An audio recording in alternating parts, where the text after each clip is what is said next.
Live from the bathroom of your local gas station, it's Super Gamekast.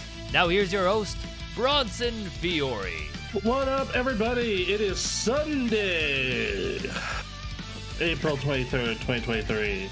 I'm your host, Bronson Fiore, joined by the always awesome Aaron Reynolds. You had to check, huh? You had to think about it for a moment. I did, and I also, my brain was like delayed. So think about going live at Sunday 10:30 a.m., man. Yeah, man, it's just the day you're supposed to be recovering and also dreading the fact that, oh, hey, you have work tomorrow. Yeah. You know, that's what it's meant for. Exactly. We're a fun, happy podcast. This is meant to make Sunday a fun thing again. It is. Make Sunday fun day. What is up, Black Catter? What up? How you doing? I don't know why they call it SADs, and we're here to get rid of those. Yep. Wait. What was that, Jesse? I'm sorry, I didn't hear. Here's a reason they call it the Sunday SAD. Mm-hmm. Yep. God I damn would it. kill to be back on a 4:10 schedule, man. I don't know why that's not more common. I really don't. Don't get it. Yeah. I don't know. Hey, we have Emily. Emily's here. How you doing, Emily?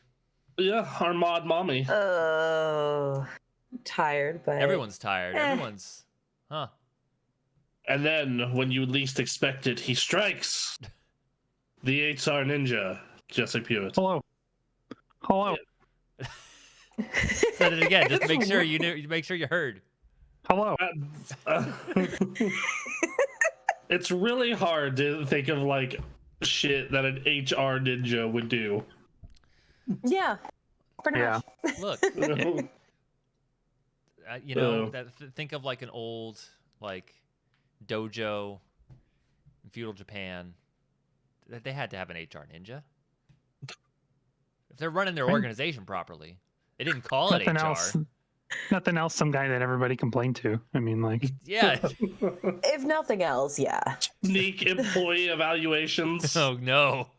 This is like God. this is where you are in the stack ranking today. That's right. God, stack ranking's fucking stupid.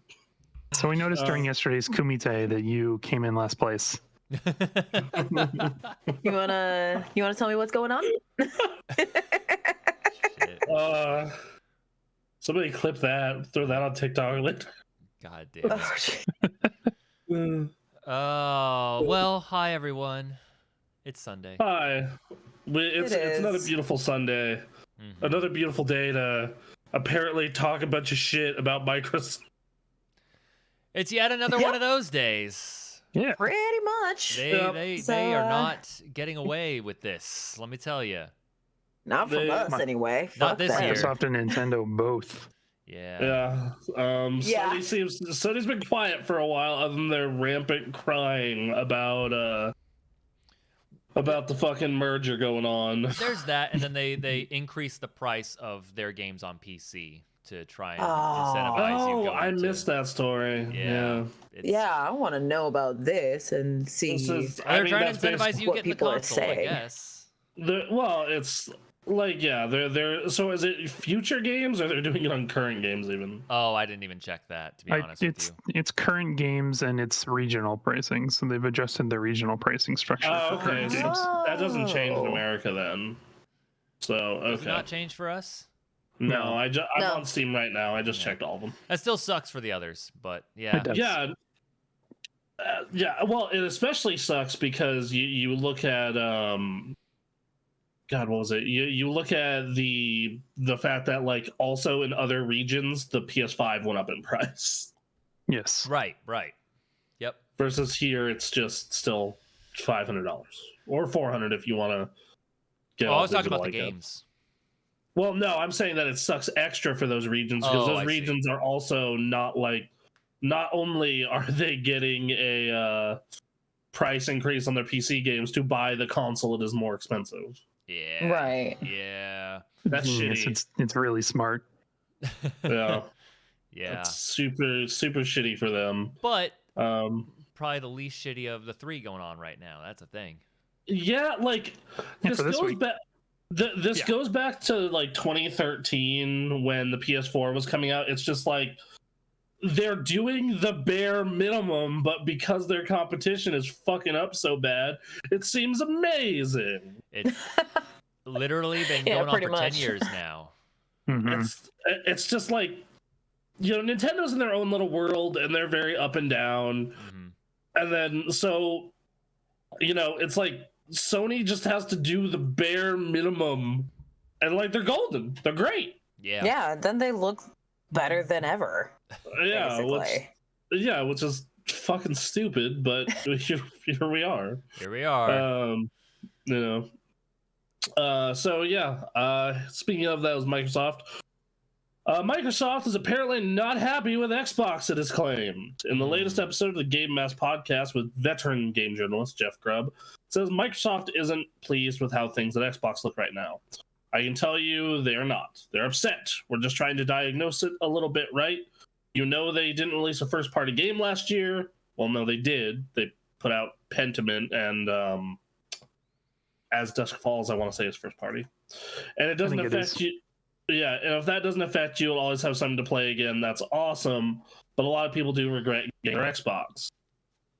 I don't regret it, because, like, but I'm also the audience who loves that small indie shit. Right. Like, I love As Dusk Falls, was one of my top 10 games of last year. Windjammers was one of my top 10 games of last year. Pentiment, I didn't get around to in time, but if I did, it probably would have been one of my favorite games last year. You know?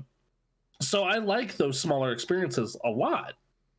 It's just that those are not what most people think of when they go out to spend $500 on a fucking box, especially because all of those can be played on toaster computers. Right. So yeah. Yep. Yeah, and it's like Hi-Fi Rush is a perfect example of that. Like, that's an amazing game. It's my second favorite game of the year. It's awesome. It's super good. I cannot like tell everyone how unbelievably good that game is and how everyone should go play it. But it's not gonna sell a console. It's not moving units. It's not. Yeah, it's not. And the thing is like they don't particularly care about the units of the console as much as they care about the Game Pass subs, and that's still not going to get you to subscribe to Game Pass for more than a month anyway. That's maybe things. Like we got Starfield coming. We got a couple other big ones that are coming eventually. But that's the thing is like it's coming. It's a coming. When's it coming? We don't fucking know. Yeah. You know, well, we know when Starfield's coming, and Forza is supposedly coming in October, is what I'm hearing. Okay. Oh man, I hope so. I mean, yeah, that game looks awesome. I cannot wait to be like, oh man, this tech is so cool. Yeah. Fuck, I hate playing this. Right. Yeah. It's pretty much how every racing game goes for me. Man, this game looks pretty. I hate it. Yeah. Oh jeez. Except for Burnout. I don't know. I have not been into a racing sim in a while. Like, I really bounced off of GT7. I keep giving it chances, and it keeps not resonating with me. You know, and then yeah, like it's just I don't know how you get out of this hole other than put out those first party games and have them be good. Like, well, even then, like you get a PC and you can play the same games for free. Right, but that's your monthly pass. Well, that's fine. Like, because they're realizing that there's a market for PC and a market for console. mm-hmm. Yeah. That's totally fine. It's just that they need to get people consistently into Game Pass.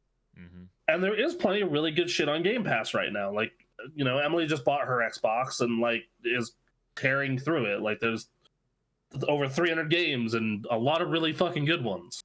Yeah. You know, but it's not like they're either older or they're indie games. Yeah, or you can play them elsewhere, like on a PlayStation or in some cases a Switch. Mm-hmm. Mm-hmm. You know, like Ghostwire Tokyo is a cool game. It's a really cool game. But it came out on PlayStation a year ago.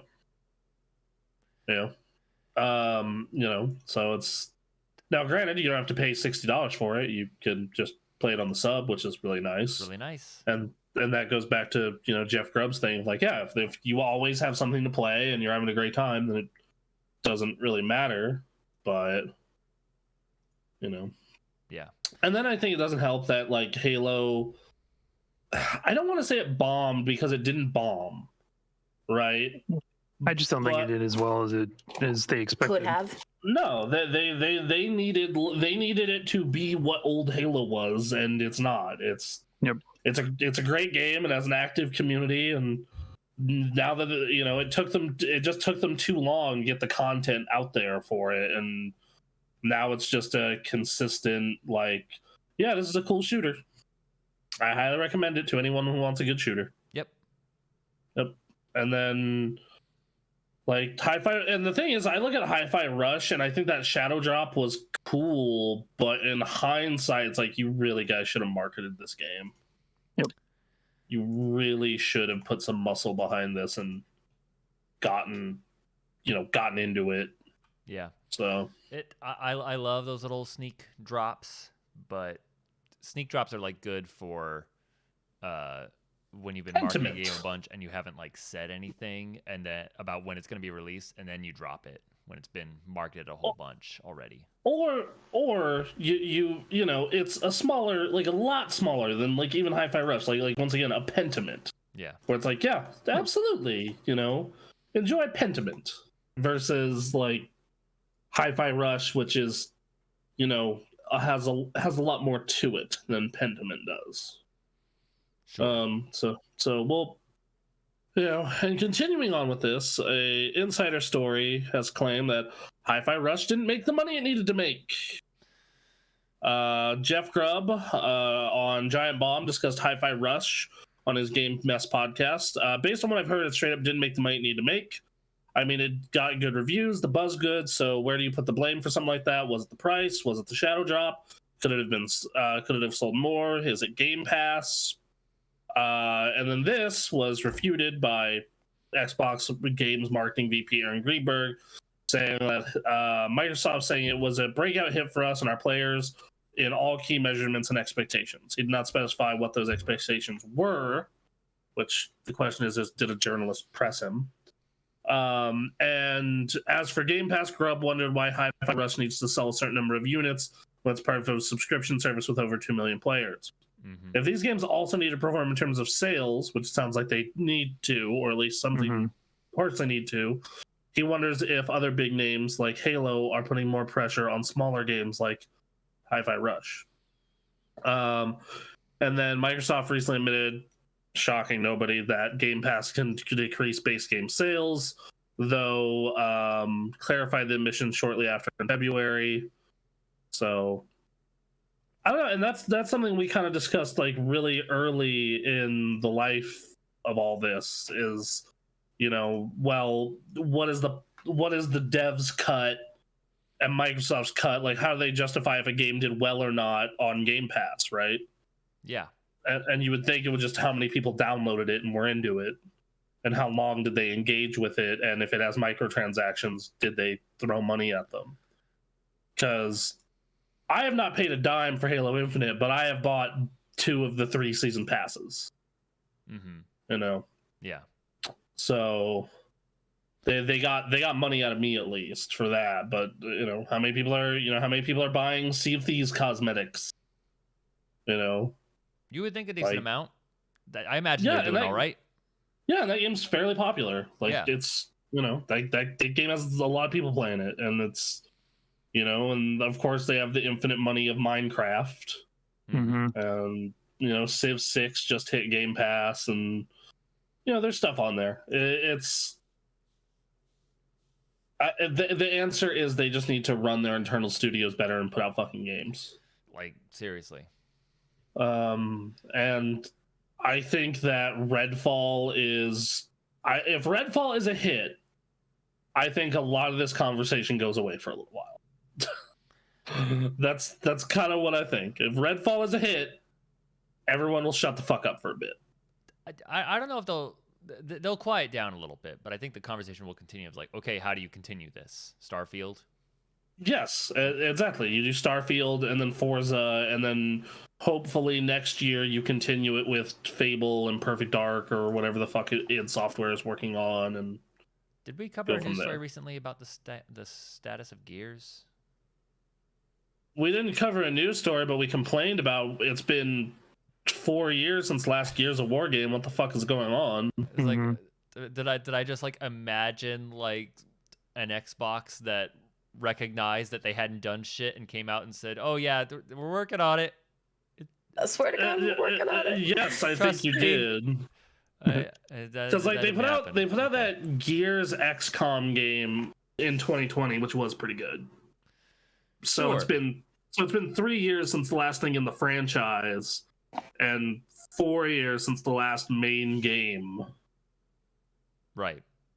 Yeah. That's and that's like, you know, with Halo faltering in a way right now, like that's your other big one.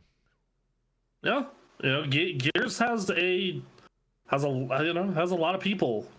You know, like there's a lot of people who are into it. Like honestly, yeah. And then, you know, we've talked about this a bunch, but they have so much IP that they're not using at all. Yes. But the question is like, can they use them? You know, because, you know, like they own all these studios, but none of them have put out games in a while, or if they have, they're smaller stuff. You know, when did the fucking Outer Worlds come out? That's a great game. Came out in 2020. So that was so like, yeah, like in a lot of cases you're looking at 2, 3, 4 years between games. You know, they made that studio the initiative to make a 4A Perfect Dark game and have done fuck all. Right. That whole thing sounds like it's a train wreck. You know, Rare is still working on Sea of Thieves and it's doing great, but like their other game, no. It's been, when did Forza 7 come out? Like 6 years ago? While ago. Ninja Theory, like they showed Hellblade when they revealed the console. Hellblade 2 still not out yet. Yeah. You know. Yeah, but Ninja Theory is at least putting out games. Yeah. Are you? Yeah, I mean, well, oh wait, no, it's Team Ninja. I'm confusing it with Team Ninja. Oh, okay. Yeah. Ninja Theory and Team Ninja. I should know my ninjas by now, right? But you of all people. Yeah.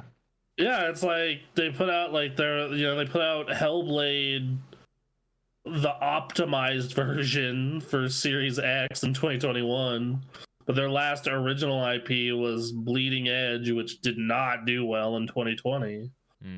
So it's like, it's been a minute, and it's like, all right, guys, what the fuck are you doing? Black Catter comments. Sounds like this is what happens when you expect good things out of Microsoft in this day and age. And it's, I mean, yeah.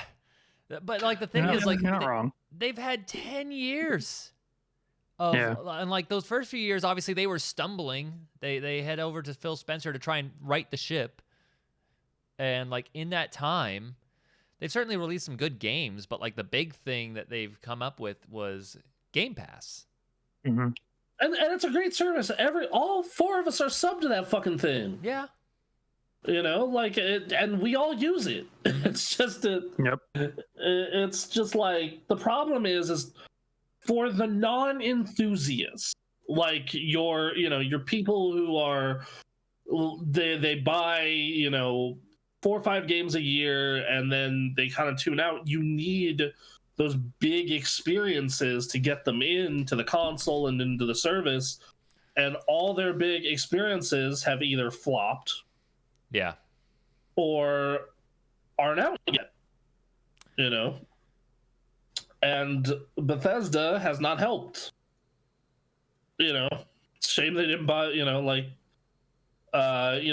look at the Bethesda purchase and all the subsidiaries of Bethesda. It's like AlphaDog is doing nothing. ZeniMax is producing Elder Scrolls Online, which, I'm sure that makes them money, which is nice. Yeah. Tango Gameworks put out Hi-Fi Rush and Ghostwire, but Ghostwire was multi-plat because of the way the contracts all worked out. You know, unfortunately, and Shinji Mikami is leaving the studio soon, so Or already that's left. or left already. id Software put out Doom Eternal 3 years ago. Hi, 3 years. Yeah. Figuring out the next Doom game. Yeah, like, and I don't know when the DLC came out, but like, yeah, it's yeah, like, you know, Doom, you know, we're like, put out a new fucking Doom. But let those people, like, I'm sure they're working on a new Doom. They have to be. That's such a good. They're on a roll right now. Yeah, and then you have Arcane with Dishonored and Deathloop and all those kind of things, and it's, you know, like, just that like Deathloop was really good, but it also came out on PlayStation because of the way the contracts worked out. And Redfall is out in almost 2 weeks. Less than 2 weeks. Well, actually, less than 2 weeks. Next Friday. That is the first weekend of May. I thought that was out the 2nd, so it's out in like a week. It might be out on this. Oh no, it's out May 1st. So it is. Oh, no. So, or it's available for pre-download May 1st. Okay, so interesting point of order. For Forza Motorsport 7, that came out in October of 2017. Fucking 6 years, dear God. I know. And then for Doom Eternal DLC, that came out October of 2020. 3 years. So about basically, about less than 3. 6 or so months after release of Doom Eternal. And then you all right, they own Machine Games, like done nothing, like nothing. You know, and then the last one they have is Roundhouse, which doesn't even have a website to show what they're working on. Okay. Catter says Nintendo's steady stream is taking away from Microsoft's inconsistency. Yeah, Nintendo is either always publishing something or making something. Yep. Right. Like that's and the same goes for Sony. Like Sony has more gaps, but yeah, like this, you know, last month we got Nintendo's been on a hot streak this year. We got Kirby in February, Cereza and the Lost Demon in March, Advanced Wars this month, Zelda next month. Looks like we don't have anything in June coming, but then we have Pikmin in July, and then Sea of Stars in August, right? Yeah. So, Fire Emblem came out in January. Right. Yeah. So Nintendo is always putting something out. You know, it's weird. It's like they know how to run a console business. And they're in a wide variety of games. And yeah, Sony's not doing too bad themselves. They got games people are looking forward to, like Spider-Man. Yeah, and then they had a Game of the Year contender last year. I know I brought this up a while ago, but you know, I looked at like Game of the Year contenders from the entire time I've been doing this, and the last time that Microsoft had a real chance at one of their games winning Game of the Year was 2011. 2011, dude. Yeah. That's a long time. Yeah. Yep. You know, like, you could argue 2012 maybe because of Halo 4, depending on how you felt about it, but like, yeah. But that was it. So like, it was Gears 3 in 2011. I don't know how you can run this so poorly. I just don't get it. Like, is it just mandates from corporate? Is it the fact that they're trying to run game studios like just a regular software business? I'm just like, I am looking forward to, in like a decade, 2 decades, whatever it is from now, when someone goes in and like, this is why the Xbox business was fucked, right, for so long. It's nuts because we've talked about this a number of times now, but like Phil Spencer has a good head on his shoulders when it comes to good games, but like, it seems even him at the helm of this is like, they can't get any of these games out, take advantage of all the stuff that they own. Yeah. But they just don't have the system in place to get these games out here. So yeah. Catter says it's Microsoft, so it might be all of the above. Right. Yeah, You know? yeah, it might be. Yeah. Yeah. We have some inside baseball a lot of people don't have, to be fair. Sure. Yep. You know. And So- it's just sad because there's so much that could be done, so much fun stuff that people would love to play. No, it's yeah. You know, just the number of IP alone. Yeah. All right. Moving forward though, Moving forward. Speaking of Nintendo. Oh yes, that's right. Yep. damn Gary Bowser, a man sentenced in 2021 to 40 months in prison and a $14.5 million fine for his role in the Nintendo hacking group Team Executor, has been released from jail, but it's possible the massive amount of money he owes in restitution may impact the rest of his life and his livelihood. Bowser was indicted back in 2020 alongside Max Lauren and Yaoning Chen for their activities as part of Team Executor, a hacking ring that sold chips allowing users to play pirated games. Despite seemingly only having a smaller role in the operation as its marketing and PR manager, Bowser was the only one of the three ultimately tried and convicted in the US. Chen, a Chinese national, was never arrested, and Lauren was never able to be extradited to the US. Bowser, initially charged with 11 felonies, including wire fraud, conspiracy to circumvent technological measures, trafficking in circumvention devices, and conspiracy to commit money laundering. Bowser pled guilty to 2 charges and was sentenced first to a $4.5 million fine and later an additional $10 million fine, as well as 40 months in prison. In an interview with podcast Nick Moses, Bowser calls in not from federal detention center in SeaTac in Seattle, where he was incarcerated, but from the Northwest Detention Center in Tacoma. He says he's awaiting processing before being sent home to Canada, having gotten out of prison early for good behavior. Bowser claims the $14.5 million he owes. He has only been able to pay off $175 thus far, taken out in $25 monthly installments from his income from a job in the prison library. Should Bowser find a good job at home in Canada, he will continue to pay. His pay will continue to be docked until the full amount is paid off through his agreement with Nintendo. Only allows between 25 to 30% of his pay to be docked at a time. Bowser stated previously that Team Executor earned at least tens of millions of dollars of proceeds. He himself only received a small fraction of that. Nintendo has historically been very aggressive in dealing with hackers and copyright violations, gone after influencers, modders, ROM sites, and even other video games.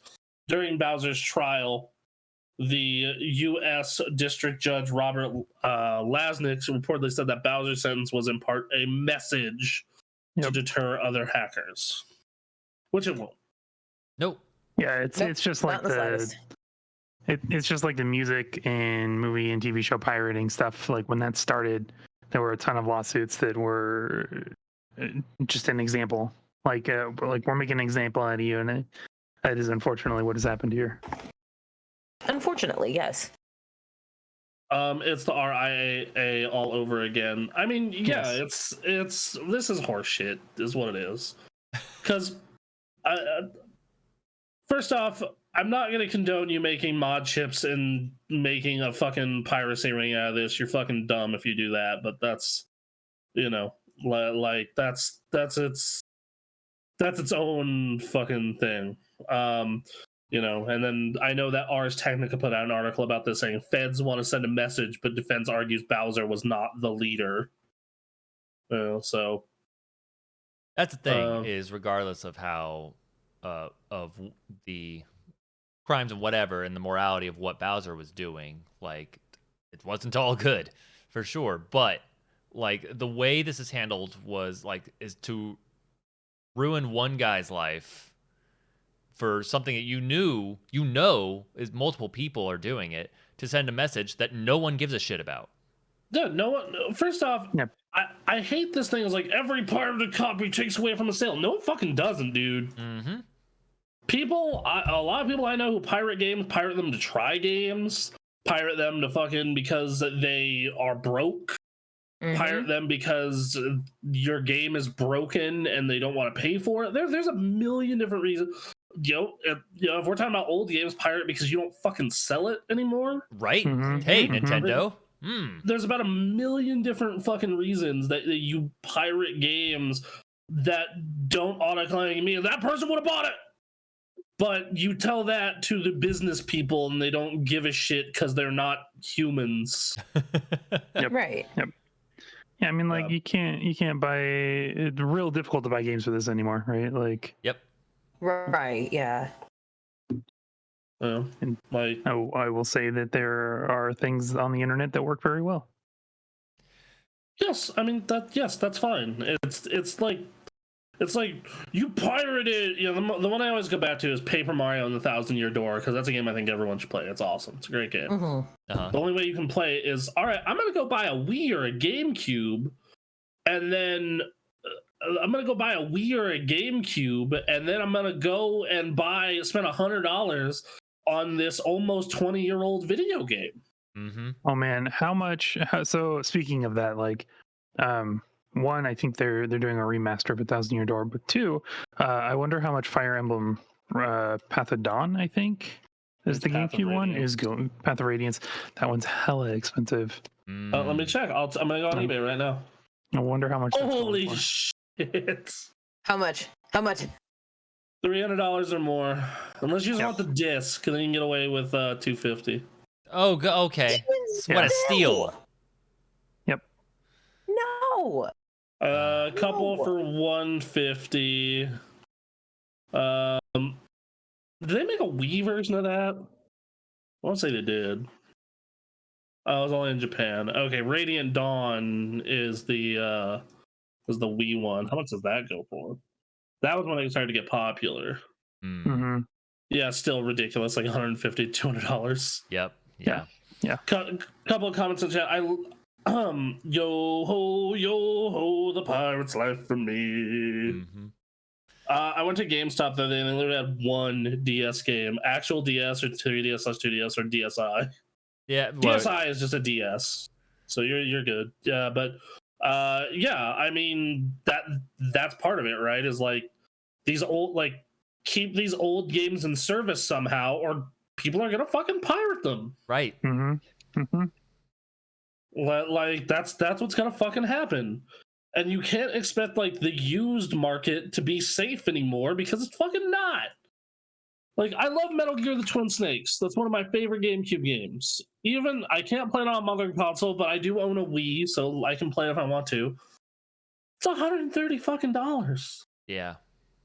For once again, almost 20-year-old game. Like, dude, no. Right. No. Get fucked. You guys need to figure out a way to make this easily accessible and let my purchases carry over. Yes. And if you're not going to do that, hey, guess what? This message that you're sending by fucking up this dude's life, don't care. Don't not give in a the shit. slightest. Because God, what is, like, even like popular GameCube games. Let's look up Pikmin 1. Oh, hey, they have Pikmin hoodies. You can get a hoodie that makes you look like a Pikmin. I am Oh. not surprised. $89. Yeah. $30 if you just want the disc. I wonder. So I've got a sealed copy of Radiant Historia Perfect Chronology for the 3DS. I wonder how much that's going for too. Radiant Historia? Yeah, for the 3DS. 3DS. $95 to $105. Yeah, you can't get that anymore either. Now the 3DS shop is down. Good luck. Yep. Yeah. So a couple comments. I think it was normal DS, but honestly, it could have been 3DS. Either way, only one on the whole shelf. I'd be surprised if it was an actual DS cartridge. 3DS would make more sense. They only killed it recently, and that's this is part of why like I buy all digital on the Switch for convenience of like carrying it with me. Mm-hmm. But my PS5, everything is hard copy if I can avoid it. Mm-hmm. Everything I get on PS5 is hard copy. No, it's and I feel like Nintendo has the easiest route to this, right? Like, bump up the price of your subscription service a little bit and put out GameCube. Rip 3DS. 3DS was awesome. I love the 3DS. But like, it's like, okay, so put out these goddamn games, sell them. I'm willing to pay for them. Well, that's the really shitty part, is that they could actually get away with just creating a brand new marketplace for all those games all over again and make you pay for them all over again, and people would do it. I don't think they can get away with that with like anything prior to GameCube, because they've done it twice. And granted, they did offer a big discount. Like if you bought, I think like on Wii, the N64 games were like $10, but to transfer them over to your Wii U, it was like $2 each. Okay, if they did something like that, not so bad. They did. It wasn't nearly as gross. I had a bunch of Virtual Console games on my Wii, and I think total altogether, it was like $30 to get everything transferred over. Sure. It wasn't ideal, but fine. Right. And honestly, it did do it for free if you did a Wii transfer, but you had to boot the Wii U into Wii mode and play it that way instead of playing them natively. Okay, that's annoying, but whatever. Yeah. So, but I don't think that'll fly because they've done it twice, Wii and Wii U. So and technically 3DS now in the case of Game Boy games. So I think for anything prior to GameCube, they're just gonna have to run this sub-service, and they're gonna have to keep it up.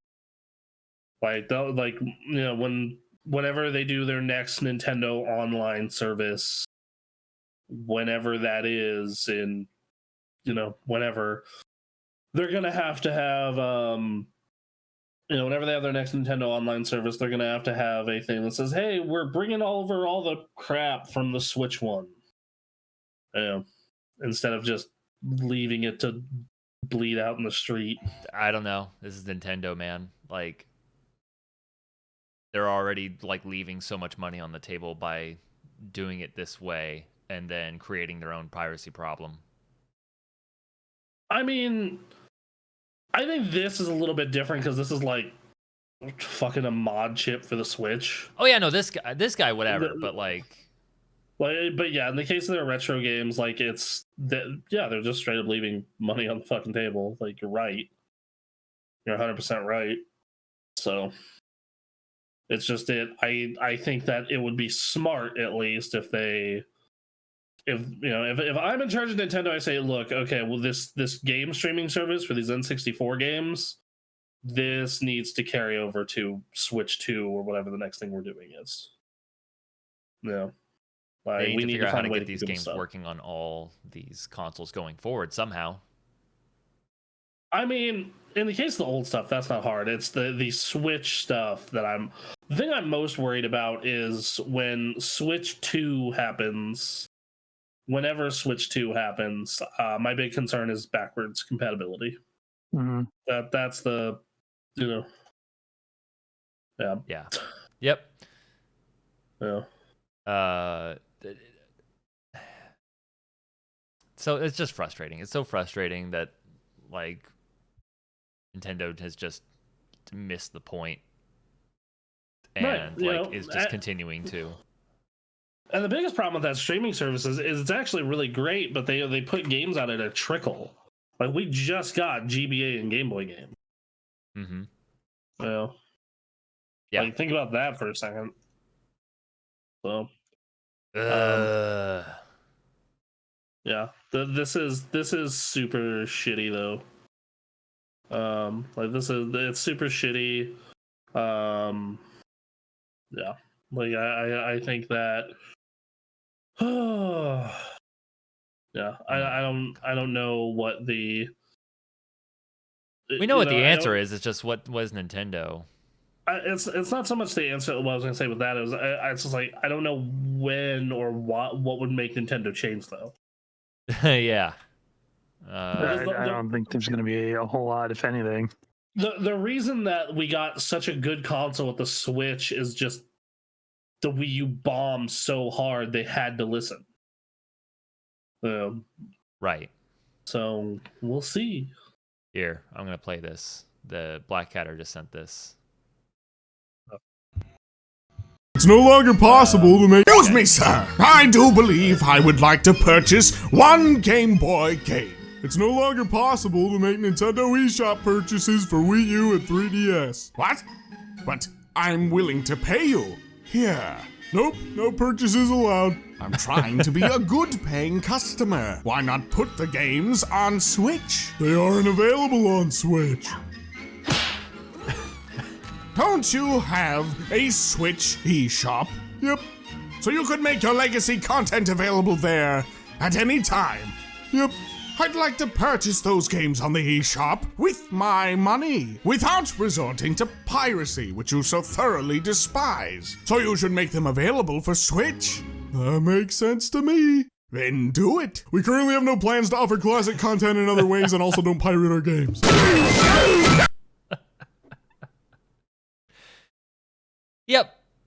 Yep. Yeah, pretty much. The answer Nintendo will give you is subscribe to their online service plus expansion pass. And then just wait for the game that you want to come out, hopefully. Yep. Now, granted, I will say that for the N64 at least, and the NES and SNES, they're doing pretty good. But Game Boy is so new, it's like the library is very eh. And like compare it to what they had for like the Wii. Oh yeah, well yeah, the Wii had, you know, the thing that people forget about the Wii though, I do want to bring up is like, guys, they put those games out at like 2 games a month for the lifespan of the console. Yeah. Like that's I forgot about that. Yeah, you're right. That's the part you're forgetting. Yeah, like Game Boy, they have, you know, Link's Awakening, Kirby's Dream Land, Mario 2, Metroid 2, Tetris, Wario Land 3. It's still better than this, though, right? The current pace? I mean, yes, this is a lot better. This is a fairly strong launch. And then they said Oracle of Ages and Seasons, and then the Pokemon trading card game are coming soon. Okay. Weird choice on that one. Yep. Pokemon trading card is so good. It's so good. GBA is the one that's so much fun. They put out 6 games for the GBA. That's it. They put out Mario and Luigi Superstar Saga, Mario Advance 4, Minish Cap, Super Circuit, Kururin, and WarioWare. And then Kirby the Amazing Mirror, Fire Emblem, F-Zero, and Golden Sun are coming soon. Okay. Honestly, looking at their libraries, it really feels like the N64 is the one with the most quality stuff. Like it's the one with the least amount of missing stuff, at least. Mm-hmm. Which, you know, that just comes with it being the says N64. more about the N64 than it does anything else.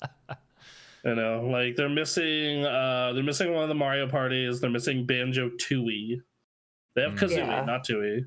They're missing Conquer, which I don't think that we'll ever get. Same with the Star Wars games, and then that's kind of it. They got everything else that matters anyway. Right. Super Nintendo, I'm just sitting here as I always complain about, and I'm like, Chrono Trigger when? Chrono Trigger when, please? Like, amazing. Come on, it's right there. Just amazing. Can you not get Chrono Trigger on the Switch right now? Nope. Man, you can get it on like everything else. Yep. They have a very big library for the Super Nintendo. It's actually pretty good. And it has, it's missing some stuff you would kind of honestly expect. You know? Like, at least in my opinion, like, they don't have Super Castlevania on here, for example. Mm-hmm. Like or Castlevania 4, I believe it's called. Like, they don't have any of the Mega Man games on here. Rude. Like, they have the Nintendo stuff that you would care about on that platform. Mm-hmm. And then same goes for the NES. And the weird part is Genesis. Like, the Sega is like so committed to putting stuff out on this damn thing. That's the weird part. But I haven't looked at the Sega games recently, but from what I remember, there are some some bangers on there. Yeah. There are, I should say. Golden Axe, Earthworm Jim, Comic Zone. I think there's one of the Fantasy Star games is on there. Shining Force is on there. Oh, that's a really good one. Mm-hmm.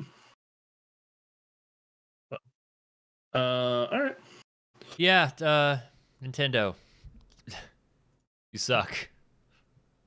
It's the thing is like they're one of the less shitty ones. Yeah. Like, that's the part that hurts the most. That's the part that's just that kills me. Yeah. It's like this fucking thing is like one of the best consoles in recent memory with the least shitty business practices. Right. They still suck. They just suck significantly less.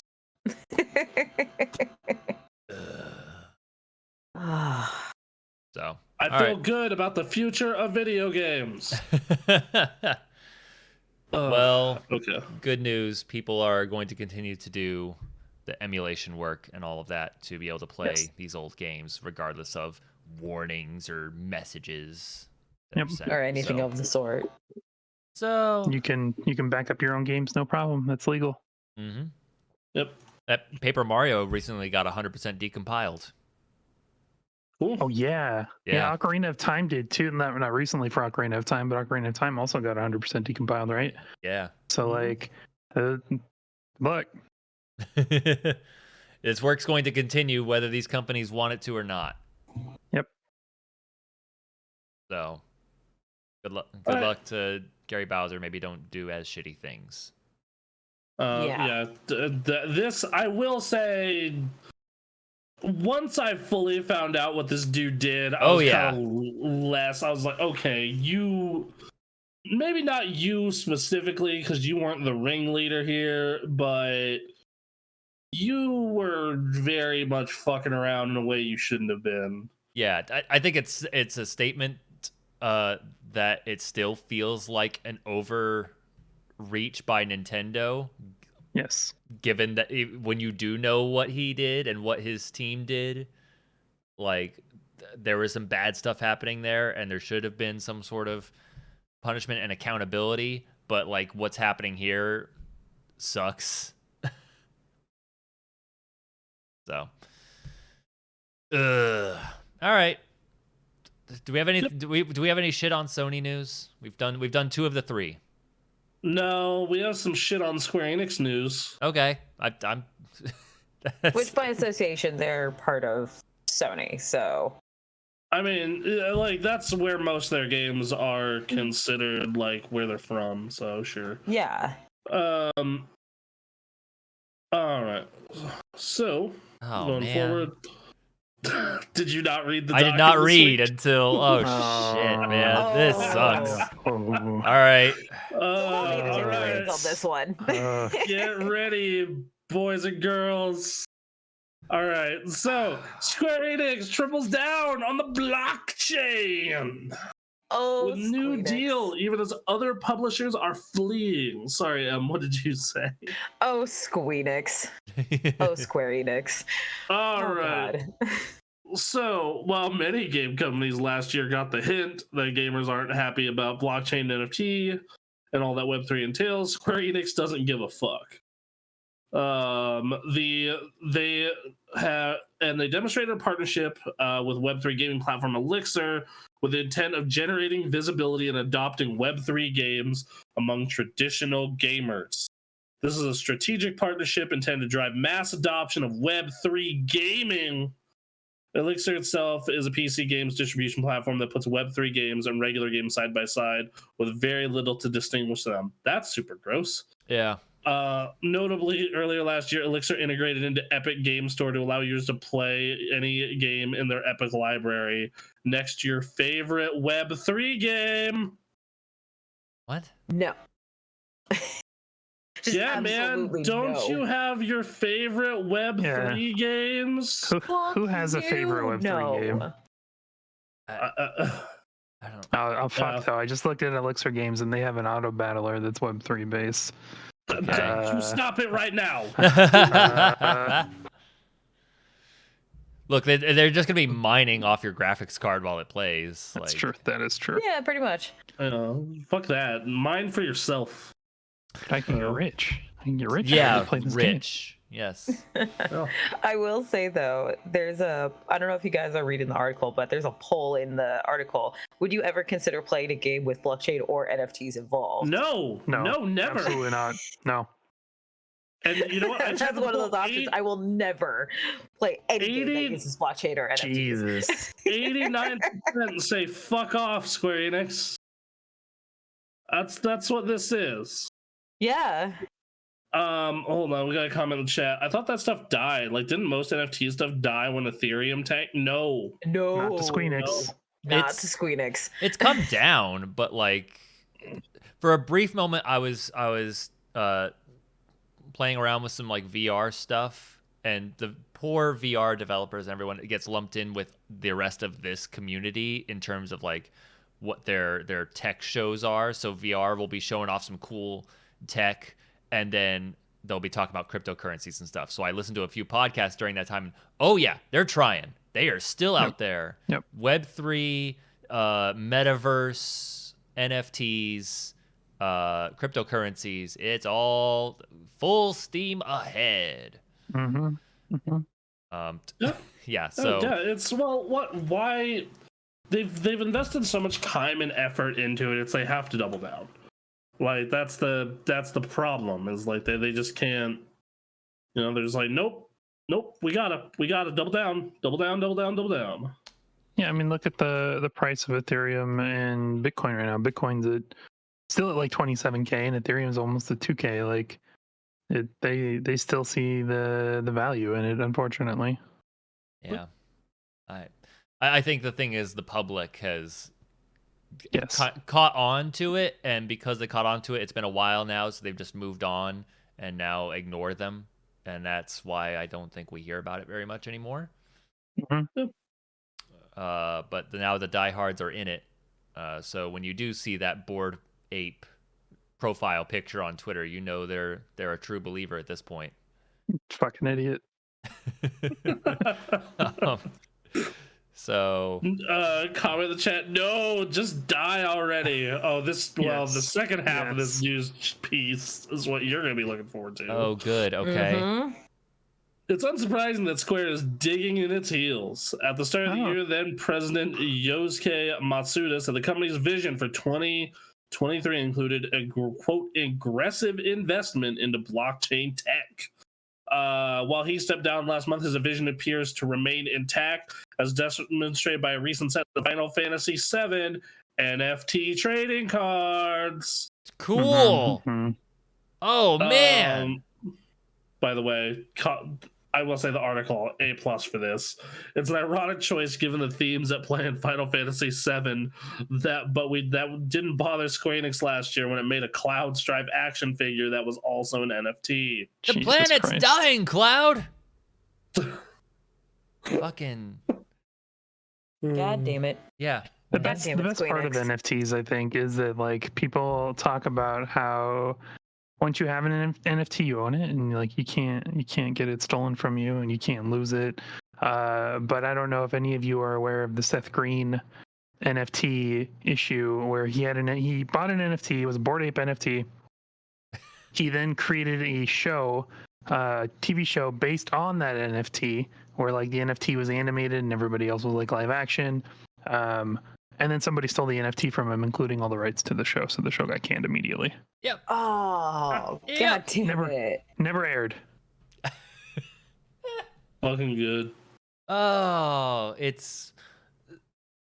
the problem is that this is fully in line with what Square Enix is now, because this is what really ruined the Avengers, because it was games as a service, because we know that makes a whole bunch of money. We're not making any more Tomb Raiders or Deus Exes because we're selling those off, because those don't make money the way with 6 million copies of Tomb Raider, way below our expectations. We got to get rid of you. They are consumed by greed, 100%. All right, so the real question here is, so when we get them in FF14?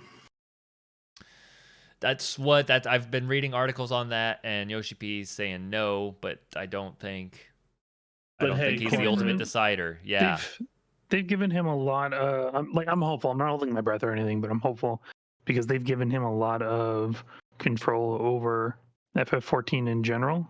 Mm-hmm. So I think if he can consistently bring in the money, they're not gonna see the need to put in NFTs. Super doubt. Especially if all of their NFT games crash and burn. So Yoshi P and Final Fantasy 14 need to stay strong until Square Enix recognizes that it's a tire fire and abandons the NFTs. Yes. All that it takes, let me tell you, all that it takes is one Shadowlands. I know, and that's why we have to hope and pray that they don't fuck up after this, because they hit a peak, man. Between Shadowbringers and Walker, they've been riding that peak. We just really have to hope that this next run is all right and they can outlast this. Fuck.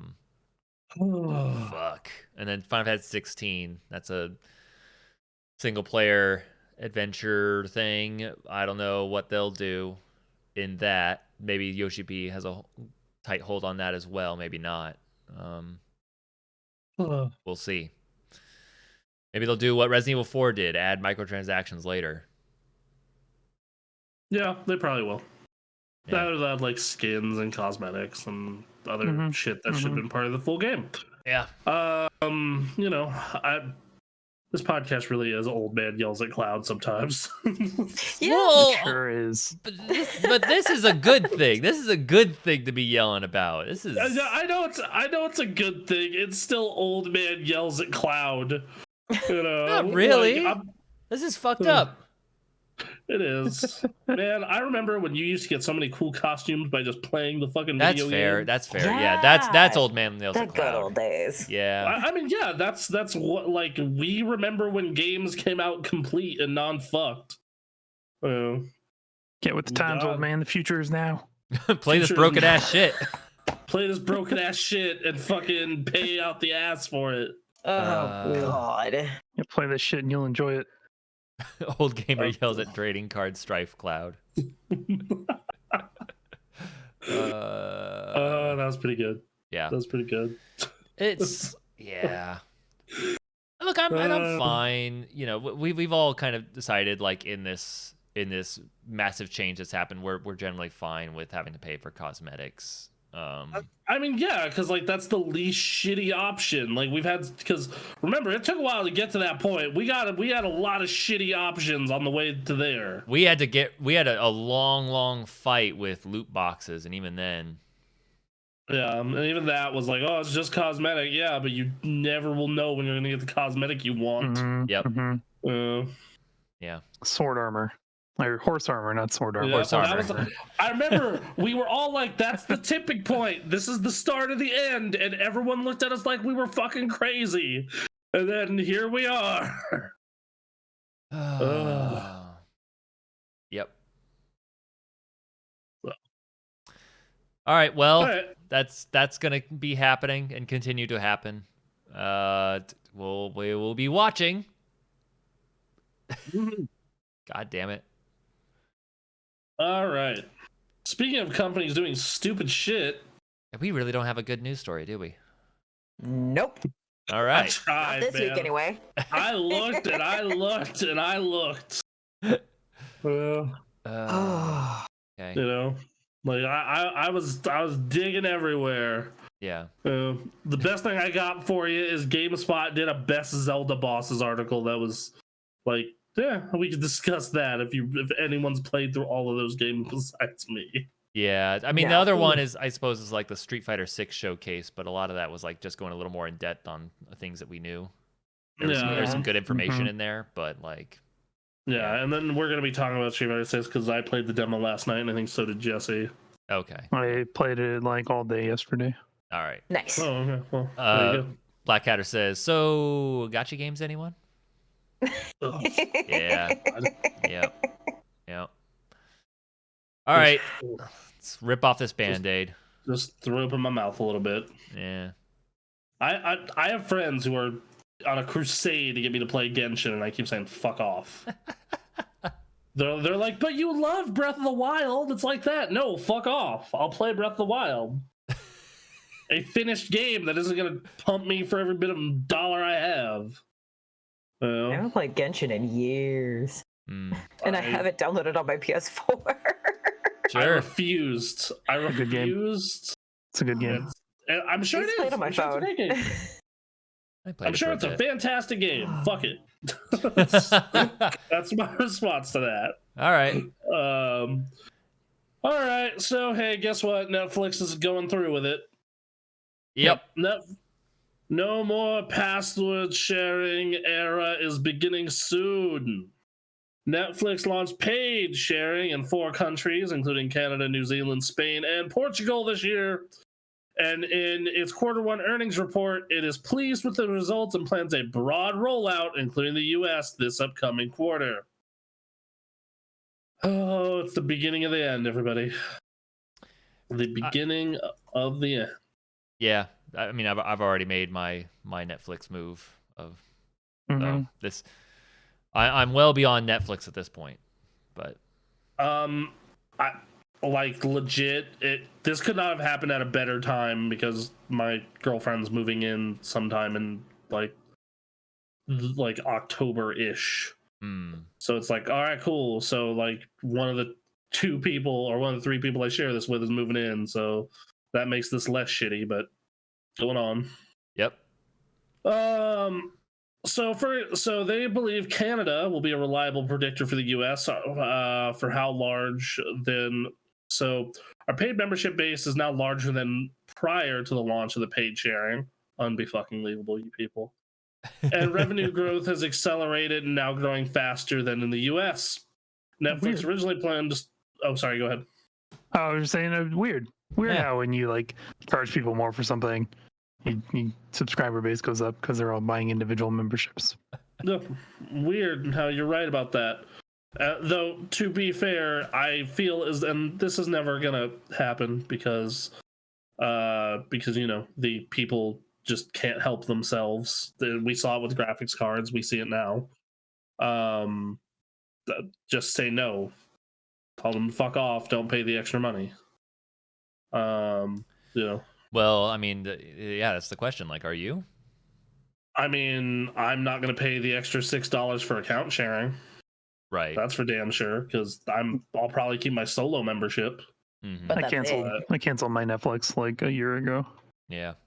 You know, like there's a few, like there's a couple things I want to wrap up, and it's, you know, and to be fair, it's like HBO Max is so good and doesn't have these problems.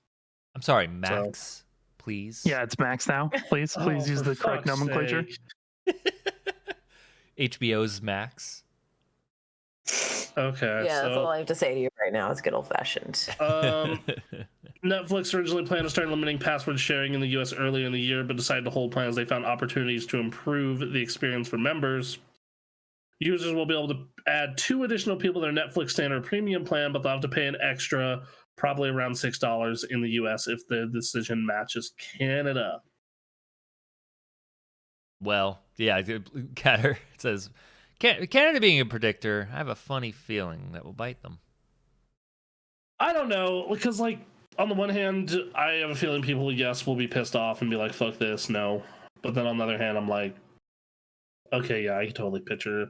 Because I guarantee you, because I share a Netflix account with my mom, my former roommate, and very good friend, Stephanie, and Anthony. And I guarantee you that one of them is going to say, I'll pay you the $6 a month if you don't cancel the account. Yeah. I have a feeling that's what's going to probably happen, realistically, anyway. So, Right. which, yeah, that's probably what'll happen. Like, even if a bunch of them don't make their own accounts, like, you know, it's how many people does it say you can share with for that $6? Did you scroll down? Let's see here. Users will be able to add 2 additional people to their Netflix standard or premium plan, but they have to pay extra. That's the only thing that it says. Okay. 2 additional people to the Netflix standard or premium. Okay. But they'll have to pay extra. God, that's shitty. Yep. God, that's such a fucking shit sandwich. They need to keep the profits up. Yeah, it is. Number must go up. I mean, after their sales over the last year, and how they've dropped significantly. People are not happy with Netflix because they keep canceling great shows. Yeah. Right. And increasing the monthly price. Yep. Yeah, that doesn't help that we're up to. Are we up to $20 on Netflix now? Hold on, I'm gonna check. I think so. Well, I'm on the 4K plan, so hold on. Let me see. Yeah, I wouldn't know. We're up $20, $19.99 for 4K. All right. And then 4 different devices at the same time. Yep. Yeah. No, that's. Oh man. It's not good. So no. Hey y'all, see if you can figure something out. I mean, yeah. So like, if you're in a household where you're not sharing, this doesn't really affect you. If you're sharing with 1 or 2 people, if one of them is willing to kick in the money for it, great. Otherwise, like, nah, like, don't. Like, just. Don't. And if you're a millennial, right, the alternative is easy. Because you grew up in a time when the alternative was prevalent, and you know how to access those things. But if you're like Gen Z or like if you're on either end of that, though, it's gonna be a lot more difficult for you to get acclimated to the trend that's coming. Not only that, but I've actually ran into something interesting recently where ISPs are like starting to send out emails of like, hey, quit pirating or we're cutting your service. Yeah, that's something that's happening now. And then like just for now, while VPNs are legal, you can get a VPN. Yep. Yeah, and then you also have the problem of it's just not as convenient. Yes. Especially if I want to watch it on my big ass television. Sure. Which that. You can use like Plex, or you can hook up your computer to your TV. I mean, there's tons of ways around it. The PS5 even has a media player that you can use.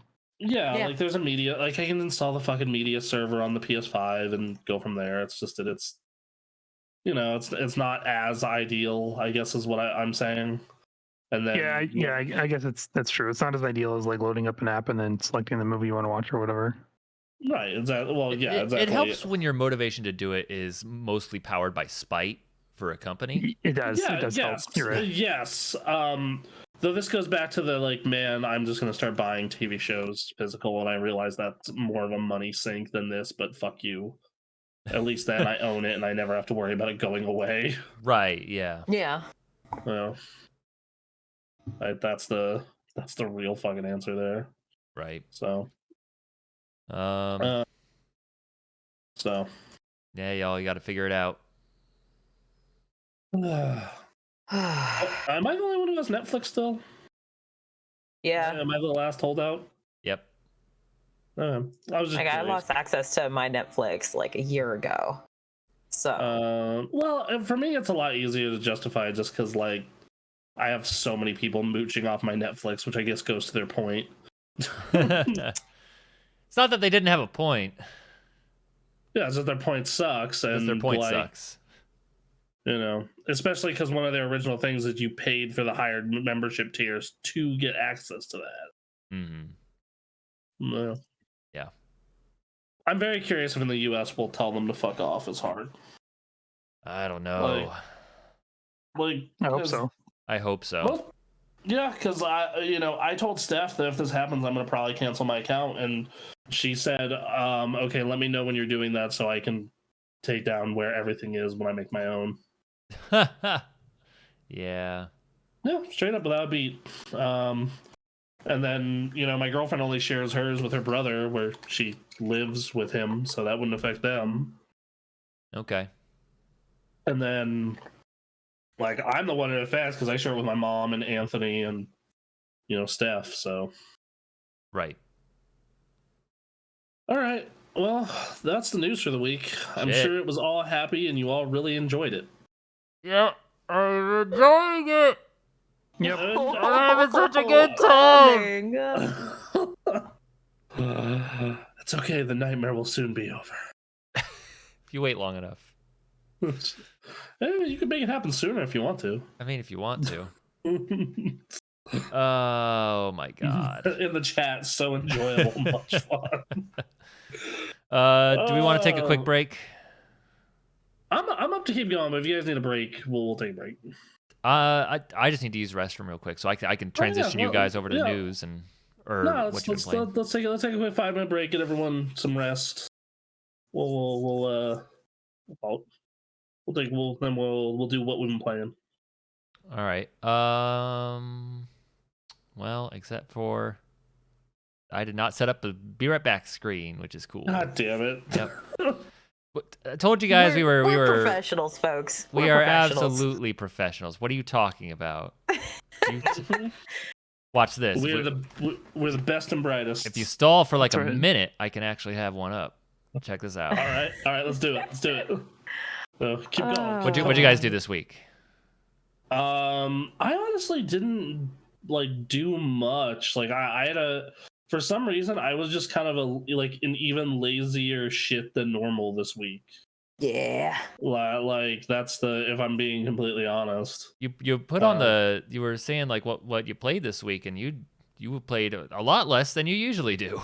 Mm-hmm. Yeah, I just would go home and just not be in the mood to do anything. It was not great. I know that feeling way too well. Days. Yeah. Because I was at work and I'm like, man, I'm gonna get caught up in the new WoW patch. I'm gonna do this, that, or the other, and I'd go home and have a peanut butter and jelly sandwich. Yeah. Read the news and go to bed. All right. Except Wednesday night, I went over to my girlfriend's place. We had mac and cheese, watched Ted Lasso, and I went to bed. Okay. Nice. Yeah, it sounds like a sign of a good time. Yeah, living the dream. Living the dream. I did watch that Tetris movie on Apple TV. On Apple TV on Friday. Okay. And it's great. It's super good. If you like, I know what actually happened there, so they do make things a little more dramatic than they actually. Yeah. But it gets the point across, and it is an excellent film. Nice. Cool. Yeah, if you're looking for a dope as fuck movie, and you want a little bit of the history of Tetris that's mostly accurate, then this is pretty good. Also, the soundtrack is fantastic. Oh, nice. Cool. It's absolutely fantastic. Is it all just remixes of the Tetris theme? No, but there is a Japanese and American versions of "I Need a Hero." Yes. Huh. I love it. Okay. Interesting. Yeah. So. All right, we'll be right back. And we're back. We're back. Hello. Back again. Back again. Hello, friend. Yeah. All right. What do you guys want to talk about?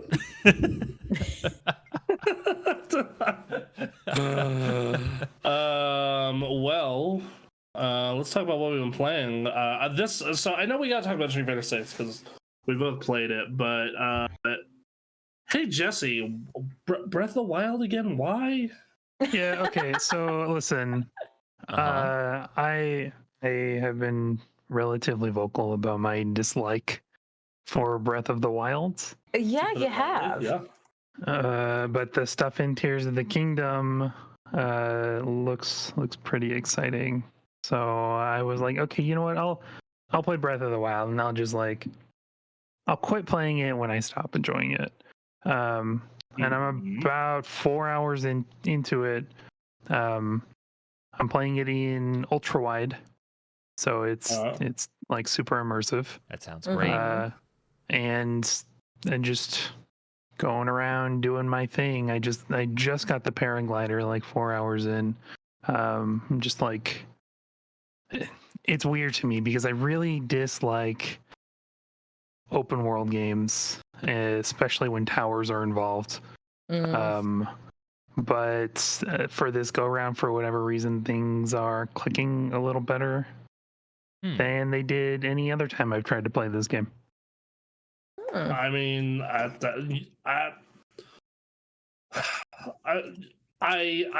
understand that because I'm also, and even back then I was burnt out on that style of game. But I think the big difference is the fact that it, outside of the towers, it doesn't function like an open world game. It functions as a do wherever the fuck you want, go wherever the fuck you want type experience. Like it honestly is more of a survival game a lot of the time. Yeah, and I'm not a big fan of survival games either, but like, well, me neither. When my durability breaks now, I'm just like, oh, whatever. I'll just do something else until I get another weapon I like. Yeah, and it's not hard to get them. Especially, do you have any Zelda amiibos, by the way? No, so I'm playing it on my not on a Switch.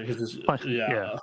I was about to say, like, because yeah, man, let me tell you, the Zelda amiibos, can spawn weapons for you. Oh, that's nice. Yeah, and so unlike with amiibos, I made the conscious decision not to purchase my first amiibo when they were launched because I knew that would quickly turn into a problem. Because I would have to own all of them. Yes. I would have to own every single one, and I'm like, nope, not doing that to myself. Once again, hi. Yeah. It's the same reason that like when I got my first like quote unquote big boy job, I could no longer play Magic the Gathering because I knew that would turn into a problem. Right. Yeah, like that's kind of why I stopped playing like Yu-Gi-Oh after, when I was full grown and everything and started making my own money, is because I knew it was a money vampire. So I feel you. I feel you on that. But it's been good so far. I think my perspective on the things I didn't like when I originally played it have changed, or I just haven't played those types of games enough recently to have that kind of stale taste. That's fair. I think it just feels so wildly different than any open world game because it doesn't function like Assassin's Creed or Witcher or Cyberpunk, anything like that, where it's because like in this game, when they say go anywhere, do what the fuck you want, they mean it. They're like, if you think you can beat Ganon with a club and a pot, go with God. Go for it. You go for it. Yeah. And that's part of why I really enjoyed it. Is that experience. It's funny you all started playing it because I started playing it recently, and I've been playing the DLC where they give you a weapon that one hits everything, but also you die to one hit to anything as well. Damn. Oh. Yeah, it's a lot. It's a lot of fun though. And apparently when I'm done with it, I'll have a motorcycle. So what? Okay. I'm pretty stoked. Yeah. So yeah, I this game, it's not flawless as many would have you believe. Right. It's definitely not.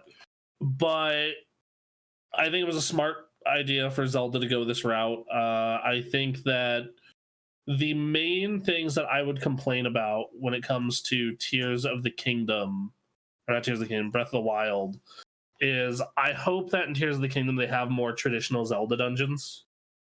Because they really only have 4 in this.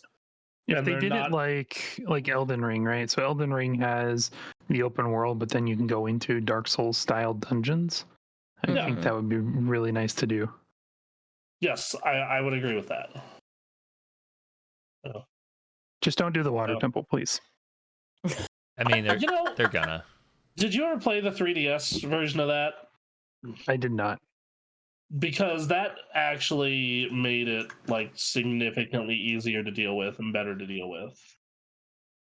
Like significantly so, because the water temple, the big problem that a lot of people have with the water temple is the fact that you get lost easily, but they added a bunch of markers and directional signs in the 3DS version, so you don't get lost nearly as much. Oh, that is nice. Yeah. Because that's actually why it's really hard for me to like go back and play that like any version besides the 3DS version because of that exact thing. The water temple was the first time I ever had to go to my local bookstore. You can go to their game guide section and then take notes out of the game guide for Ocarina of Time. Fair enough. I actually had the guide for that game. I ended up buying it. I ended up getting it. Yeah. I own the guide. I might still have it somewhere, actually. I have that closet that's just filled with old video game shit. Right. You know, one day I aspire to be like Jeff Gerstmann. Just have a garage full of shit. One day when you have the space, you turn that into part of your set. Yeah. Oh yeah, absolutely. Without question, yeah. So yeah, that's all right. Well, I'm glad you're digging that. We both played that Street Fighter. So we are the games we did play kind of lined up because I also played that Street Fighter 6 demo. So what did you do? Because I completely skipped the tutorial and just started fucking around doing matches. Oh, so I did the tutorial and then I made a character in the create a character world like thing, the single player adventure thing, and then did a couple of matches in that, and then went to just CPU matches and trying to learn more about like the system and what you could do. I just wanted to see how it feels, and it feels so much better than 5 did. It feels like the good parts of Street Fighter 4 and Street Fighter 3. Yeah, I'd agree with that statement. Okay. Because you've got your focus attacks. You have your drive impact, which is like a focus attack. You can eat two hits essentially, and then launch like this big crumpling attack on your opponent. But you also have your drive parry, which is also like a focus attack, but it's a parry, and then you can dash out of it and do something out of that, like you can in a focus attack. Okay. And then you've got 3 levels of supers. The big thing that is different about Street Fighter 6 is that you start fights with the full bar meter. So you can no longer check things. Well, I mean, you still can. You can see how smart your opponent is, right? But it's a lot harder to check things now because it's easier to get punished because your opponent also has a full meter to do things with. Jeez. You'll have to be a little more conservative. Yes. Yeah. I'm gonna be honest. I didn't touch that World Tour mode because I just do not give a flying shit about it. Oh, I'm super interested. I like the fact that there's character guides now built into the game. Yeah. And I hope that's awesome. Like, because one of my big issues with fighting games is always like, oh, I really like this character, but they're way different than the rest of the cast. And fuck, I don't want to bother doing the homework for this.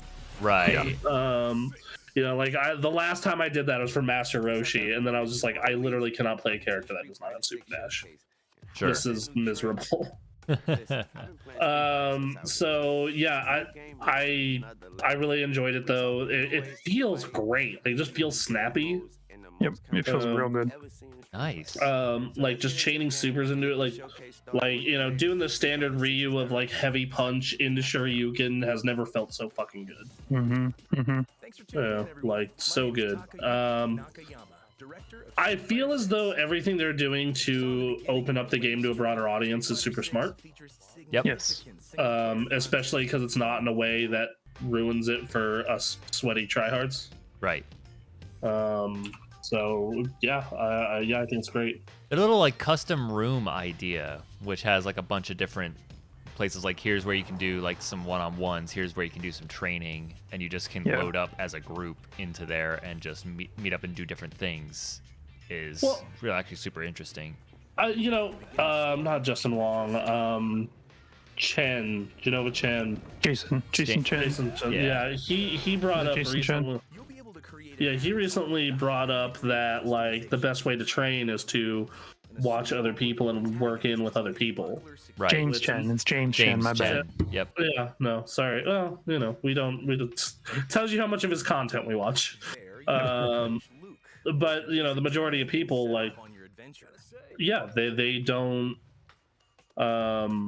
They don't have that. So, or at least in their day-to-day life. So having it in that kind of setting is really awesome. Yeah.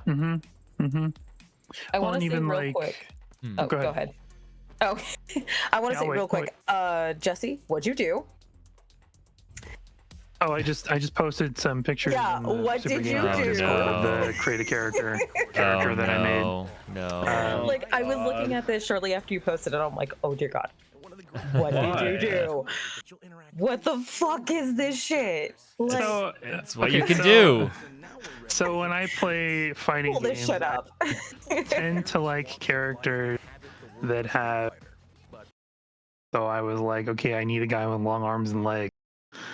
But I also want thick legs. Like Jesus. My God. Fuck, this is like Zangief crushing your head like a fucking sparrow egg. He's also short, so his hitbox is smaller.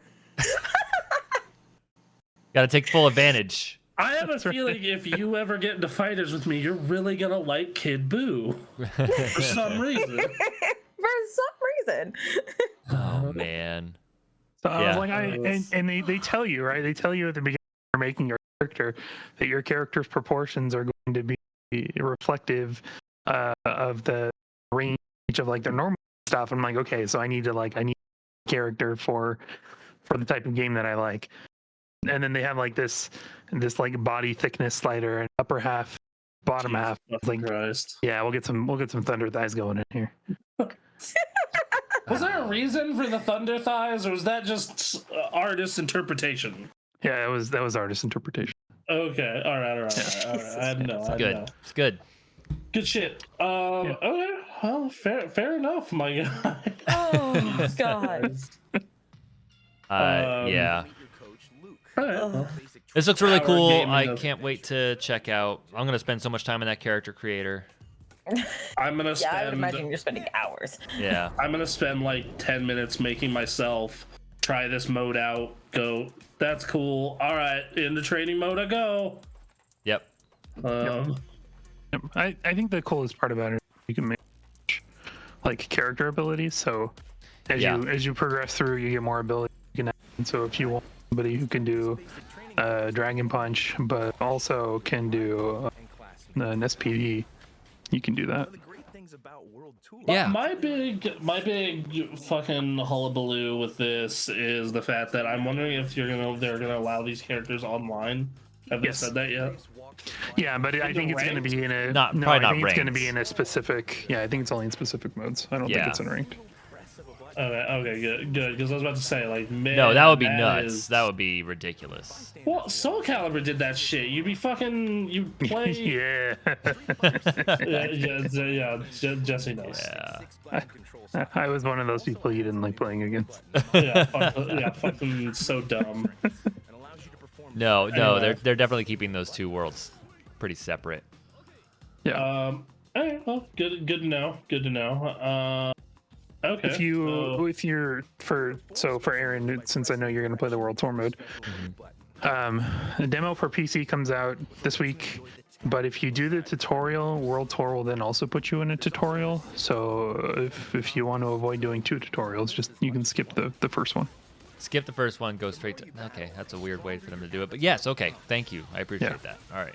Yeah, and then for this game, there are also 3 control types. There's Classic, which is your standard fighting game.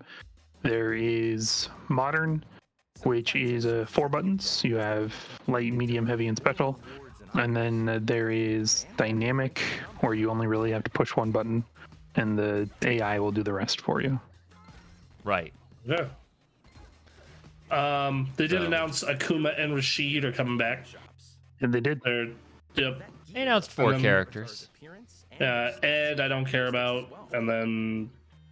Is it AKI or is it Aki? Aki, I think. Okay. Yeah. Whoever that is. She's, there's lore for her. She's related to Fang or Fong. Okay. Wow. Interesting. Did not know. Right. That's cool.